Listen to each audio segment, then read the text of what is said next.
I have been waiting for this day, I'm so excited for this day. You see, Optimus finally gets his upgrade. I spent $1,000, 1,000 Canadian dollars, $1,000 on my brand new motors.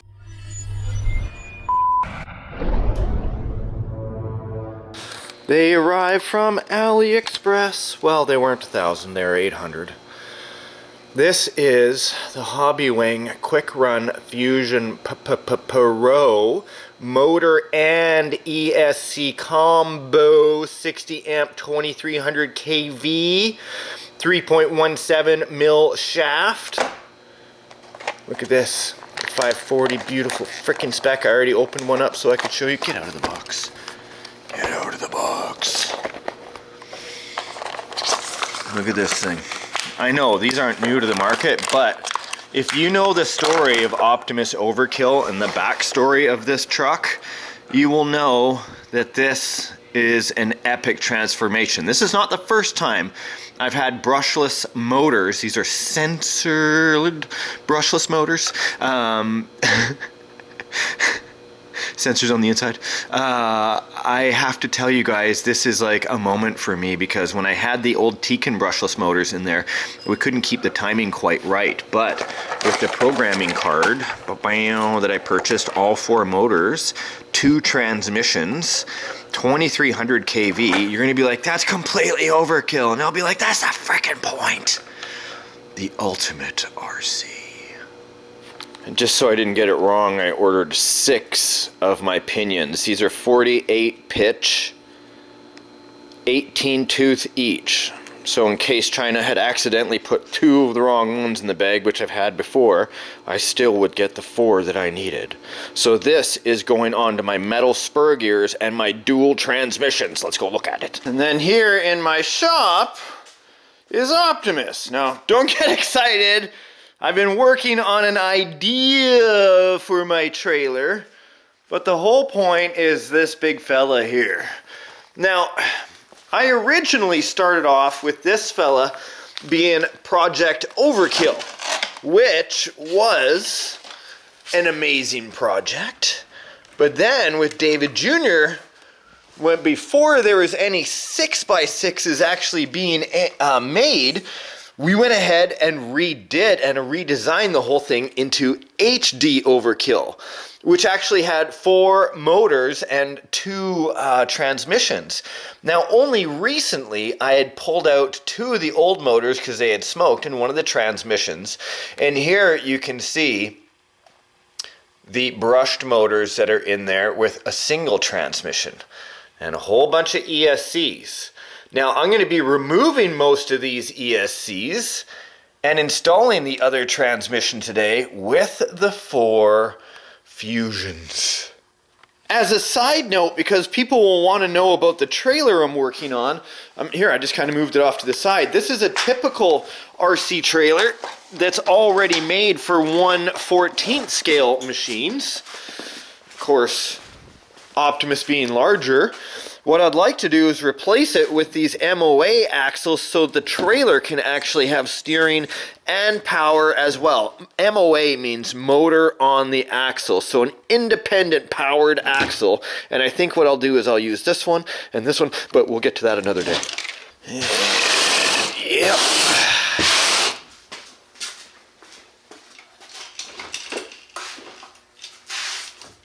Of course, I can just go ahead and peel up Optimus's back end here, because this is where I have magnets that hold on the back to where I keep the batteries in the back.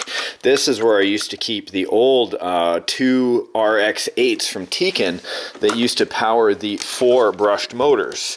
No, those are the ESCs, the electronic speed controls, which is what I mentioned. These are here. These are the Quick Run WP1080, which is just waterproof 1080 brushed ESCs.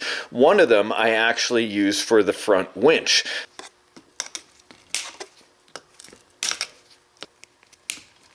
I always enjoy clean wiring. In these robots, they take so much wire though.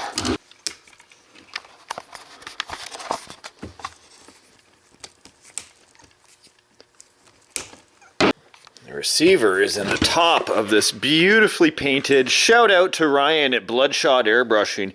Years ago I commissioned him to airbrush this for me. He did a spectacular job.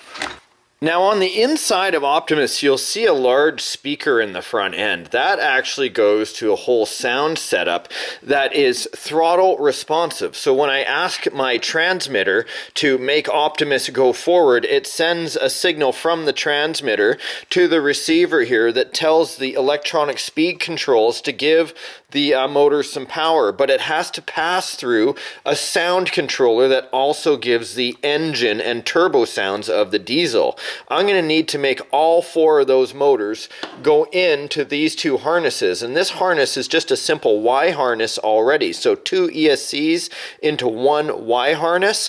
I'm going to need 2 more Y harnesses just to hook into this single Y harness so I can get all 4 of those motors connected to the same sound module. Here are the 2 wiring harnesses I will use. One happens to be a little bit longer than the other. Not a big deal in this case, I can use it. But remember, each one of these motors is going to be sending a signal to the receiver to say that it is supposed to be powering the receiver. If I'm getting 4 motors sending the same amount of power to the receiver, it could overvolt the receiver and give me glitches. So what I'm going to do is in these harnesses themselves, I'm going to go ahead and remove 1 red wire. To do this on the male part, I'm just basically going to go and lift up the little tab in that center brass area, or the connector. And then it's not brass. It looks like brass from here though, it's silver. And then I can go ahead and just slide this red wire out and then tape it up here in case I need it in the future. I can just pop it back in there. So just as I mentioned, I just flipped up that tab. I'm going to go to the red wire, slide it out like that. Push that tab down, use some electrical tape, and just center it off like that. Make sure to keep the white and the black there because it needs to make that connection. But the white is the signal wire, or basically the wire that's communicating to the receiver. So instead of electrical tape, I use heat shrink. If you have it, it makes it a little bit easier and tidier. And then I'm going to go to one of these. I'm going to remove the old ESC wire from that Y harness. There we go. And then I'll just pop it in, making sure the wires are corresponding properly. And then basically what I've done is I've branched that off into the splitter. Same thing with the second splitter. And I replace the second plug, making sure the wires are aligned. Good. Now I've got 4 connectors for 4 motors. And I'll just remove this transmission here, the extra long drive shaft, and the front drive shaft. And if removing an engine and transmission was just this easy and full size. Okay, I'm just undoing that final screw. Lots of thread lock in there, as you can imagine. Beautiful. And out it pops. There we go. Enough room for 2 transmissions. And beautiful new motors. I have been counting the days for the mail to arrive. I even wrote the seller on AliExpress. I'm like, please make sure they're all the same motor shaft size. Please make sure they're all the same KV.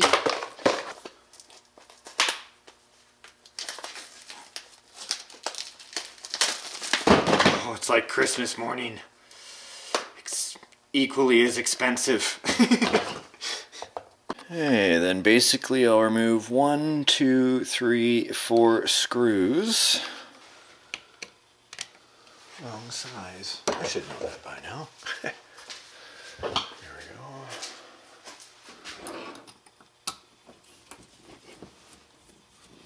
Keep those screws for the next motor that goes in. There we go. Might replace this one. It's a little rounded. Any kind of rounded screws I always replace, because if they get rusted later on, you're definitely not going to want them rounded out on you.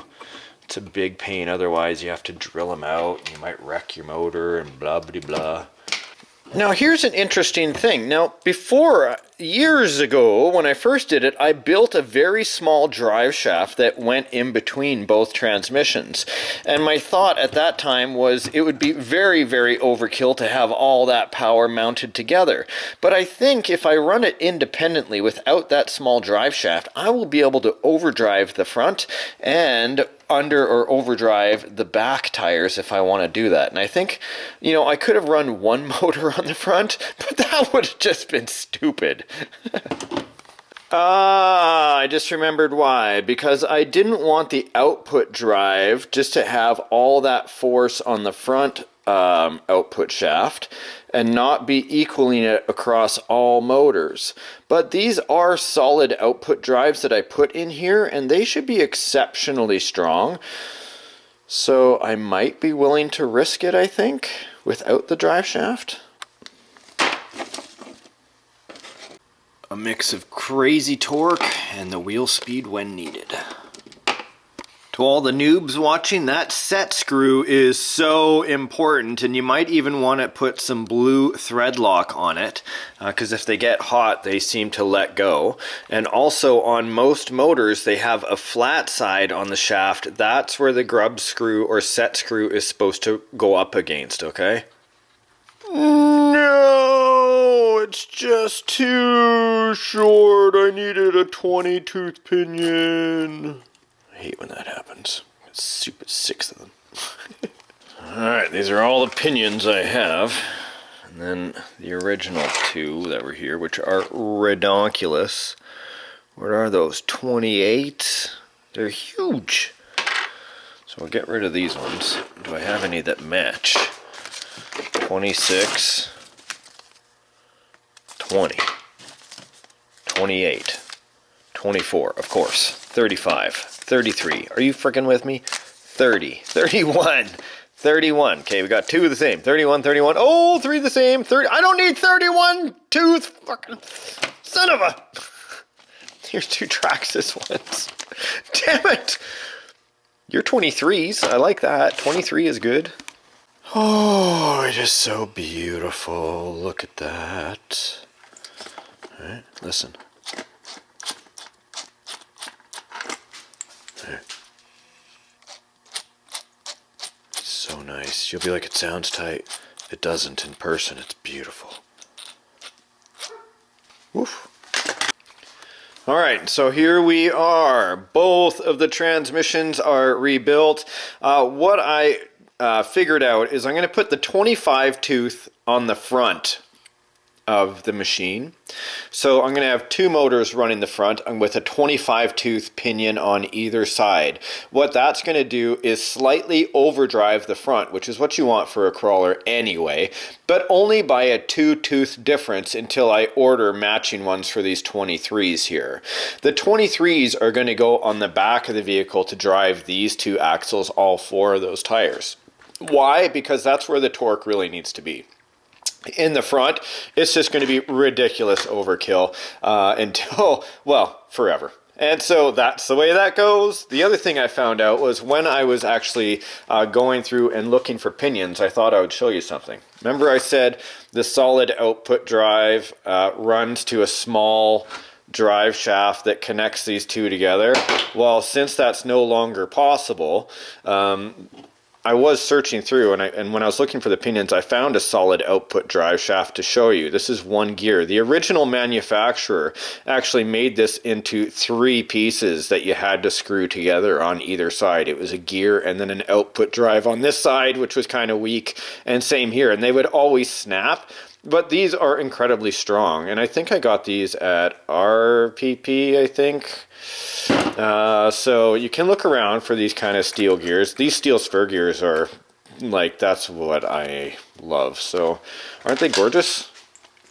Rebuilt, ready to go. Oh, I had to put Primal RC's sticker on there years ago. This thing is a true beast also.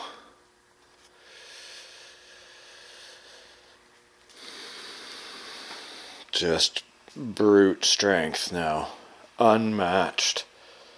Okay, then I start separating the on-off buttons from the power from either one. I take the receiver line on one side, receiver line on the second, receiver line on one side, receiver line on the second. Take these, feed them through to the back so nobody sees them and they're concealed. Okay, so all my leads for the lights and everything, the batteries are in the back. Now I've made this cable. All the wires are nicely together. I'm just leaving my receiver leads off to the side. I need to program each one of these motors still. And here is the winch controller. So I'm using a speed controller for the winch up front because this is the Warren winch that has free spool and can lift 100 pounds. So all 5 of my buttons are up here for powering on. 1, 2, 3, 4, 5. Leaving myself room for a proper smoke kit when I get one in and I modify. But yeah, the next thing to do is to grab my program card. And I've used a variety of these in the past with most of my other ones. So for this, pop this out and then plug it in, plug in a battery so I can get everything set properly on each one. Alright, so I have plugged all 4 motors, making sure 2 corresponding motors are going to the same single harness. And then the other motors are going to that same single harness, which is going up. Those 2 harnesses are joining to a single harness, going into the sound controller, which goes down into the receiver, which is down there. But you would think to yourself, does this man have to get 4 batteries? And the answer is no, I need to get 5 because there's one for the sound that controls the lights also. That would just be ridiculously overkill. Yep. Or I could use a monster battery and just make myself a, what, 1, 2, 3, 4 quad splitter.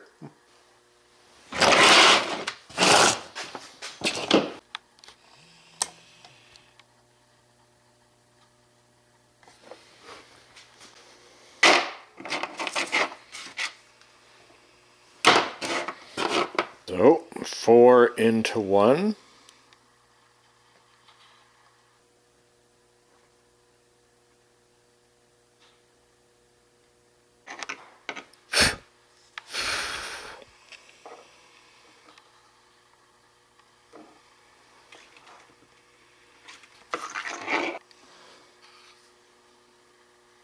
Now we'll cover them up.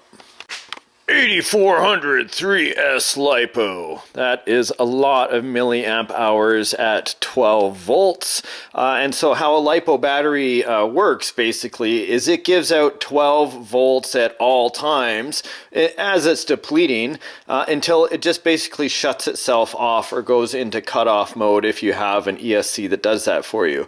And what that does is protect this battery. But if you think of it like a flashlight, you turn on a normal flashlight in the old days, and that was nickel metal hydride, normal can batteries, and it would kind of fade, and then go out. Well, this would give you all power all the time until it couldn't provide that power, and then it would shut off. So that's a perfect brick for what I'm going to do in here. My battery or my voltage regulator gets plugged right into the LiPo balancer, and then of course the plug to the rest of them.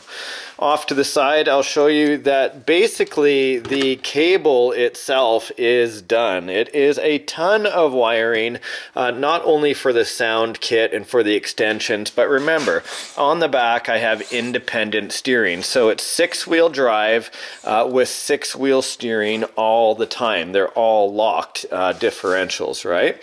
So now you know that. Now we've got everything plugged in. I still have channel 3 open on this if I wanted to run the smoke kit.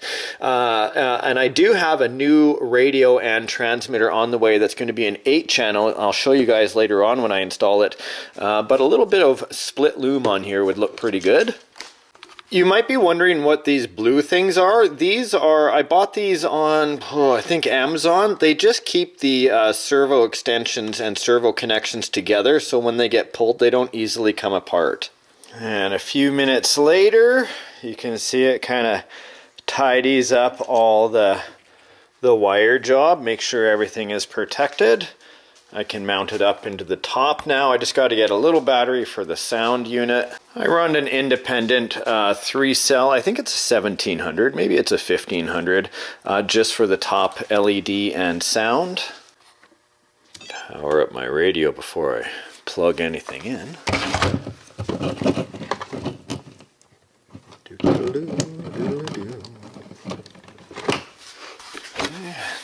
Plug in the overall power regulator, making sure that nothing browns out and everything gets the proper amount of power. Do you know how much skill it takes to do that with one hand? As I can't do it. Ooh, there's the receiver coming to life. And the servos. And then as I come over here, winch controller, motor 1, motor 2, motor 3. Dude, I think that's it. Can I move my back tires? No problem. Front tires? No problem. Can I start it? Okay.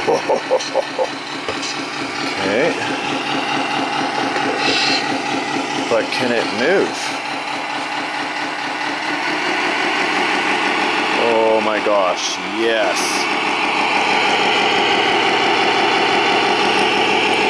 Look how smooth that is, guys.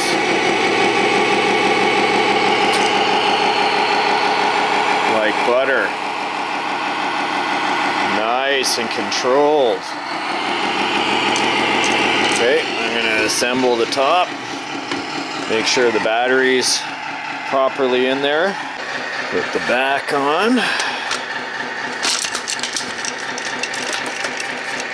Woo-wee! What's up, Optimus? You must be feeling brand new, dude. Oh, happy! Let's get you down on the ground, have a look. Whoa, whoa, I see smoke. Whoa, that's not okay. Where's the smoke coming from? I'm smelling. I'm smelling. Where's the smoke? I'm feeling temperature here, here, here. I don't smell anything. Was I just imagining things?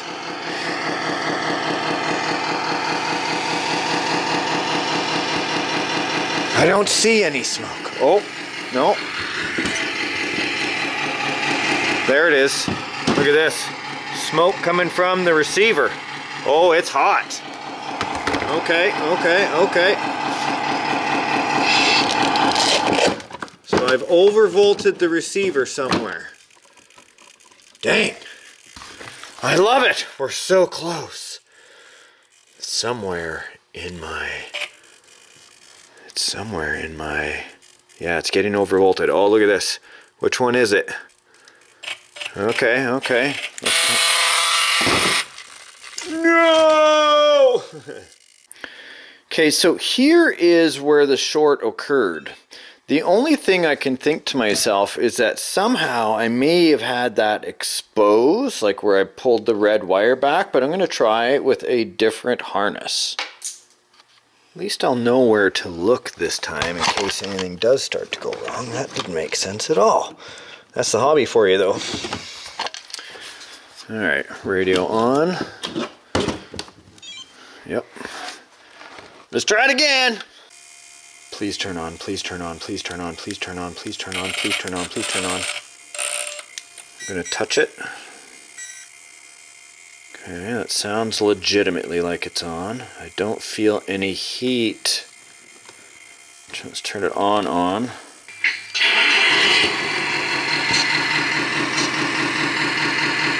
try it again.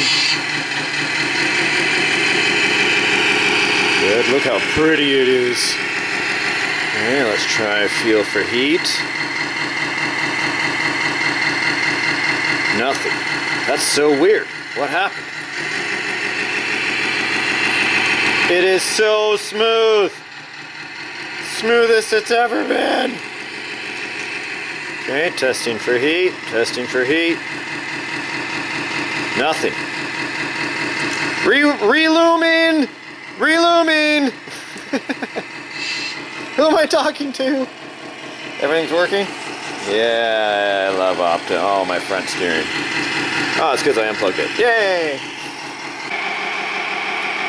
I give you Optimus Overkill ultimate power.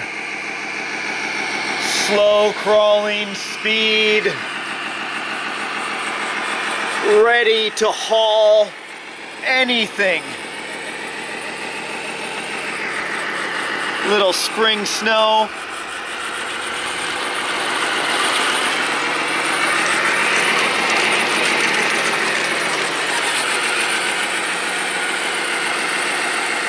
What?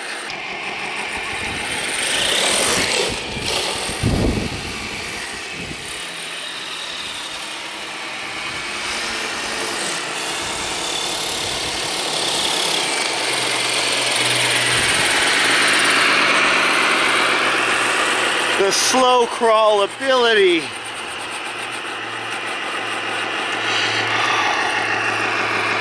Yes.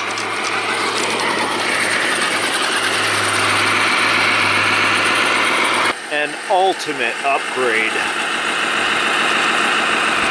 What do you think, Optimus? Yeah, I kind of figured you would think so. Maybe they'll let us know what they think in the comment section down below.